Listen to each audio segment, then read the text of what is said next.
I am literally in a plaza in my car right now while I make this video. I think it's okay, and I have my notes here, so I'm gonna talk to them there. So if you love personality types and tests and being self-aware and all that kind of stuff, this video is definitely for you. Today I'm going to talk about how knowing your personality type can help you become more self-aware. About 2 years ago, I got into this thing called MBTI, also known as Myers-Briggs Type Indicator, or 16 personalities, or the Jungian cognitive functions. But in short, this is a meritable-ish personality test. Before I continue, I just want to say that I am not a psychology major, and I am quite aware that MBTI is more patterns-based than actual science. Additionally, I'm not trying to box anyone into the personality type. Personality is so much more than the results that you get in this test, and not everyone that has the same personality type is going to act the same.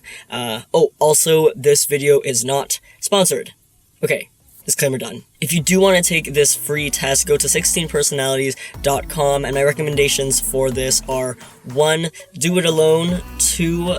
Do it while you are calm, and 3. Be as honest as you possibly can, no matter how weird the questions sound. Let me know in the comments what your type is, and we can talk about how our types are compatible or not compatible as friends. This personality test breaks your personality into 4 letters, each symbolizing a dominating attribute, and there are 16 possible outcomes from the test. The first letter that you get stands for... What the heck is going on outside? Someone is literally revving...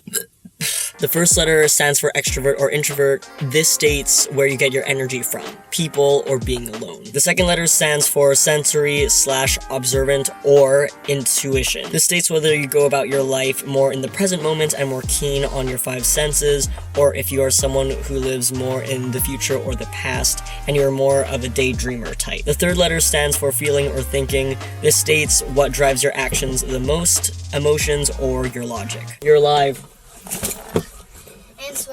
And sweaty. My sister just came back from karate. That's why I'm filming this in a parking lot. I'm gonna give you my Switch, is that okay?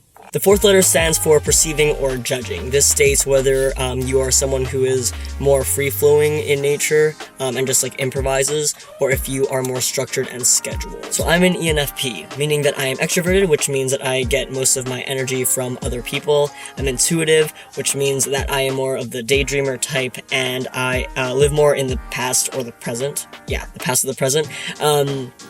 I am a feeler, which means that most of my actions are driven by emotions, or emotions tends to drive my actions more. And finally, I am a perceiver, meaning that I am more free-flowing in nature and I like improvising. General stereotypes of the ENFP are being charismatic, being social, having a lot of friends, and being great emotional support. So why is it important that I know this, or that you know your personality type? Knowing that I'm an ENFP has allowed a lot of growth for me, including the following. 1, I know that I love being around people because of my personality type. I recognize now that that is not how it is for others. When I was younger, I used to always think that, there was something wrong because other people didn't want to be around people all the time, and now I can respect people's boundaries a lot better. 2, because I'm aware that I am an intuitive perceiver, meaning that I am someone who is in my daydreams a lot, and I think about the future and the past a lot, and I am more free-flowing in nature. I have pinpointed one of my weaknesses to be that I am a highly distracted and disorganized individual. That's just kind of the nature of my personality. But because of this, I am able to give more energy to becoming more organized, becoming a better listener, scheduling, and sticking to a schedule. When you are able to pinpoint your weakness, then you are able to also combat against it. Finally, because I'm a feeler, I have taken a lot of initiative in the past couple years to use both logic and feeling within my actions. So for example, I take criticisms a lot better now because I don't just shut down. And also, I am a lot more open-minded towards people who have opposing viewpoints than me. On Reddit, there's conversation around maturing as a person by becoming more balanced with your personality type. Being able to pull from all of the different letters allows you to be overall like a more well-rounded person. To be more self-aware, when you take the personality test, read through the subcategories that they have describing your personality type.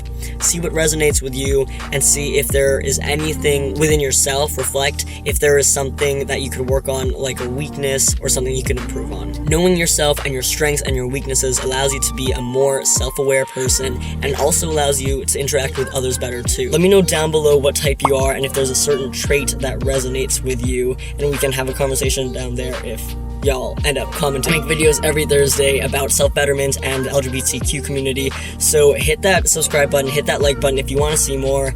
And I do want to get into a last slogan thing before I sign off, so we're gonna try keep growing. If it doesn't stick, then we'll try something else. But have a great week, everyone, and keep growing. See ya.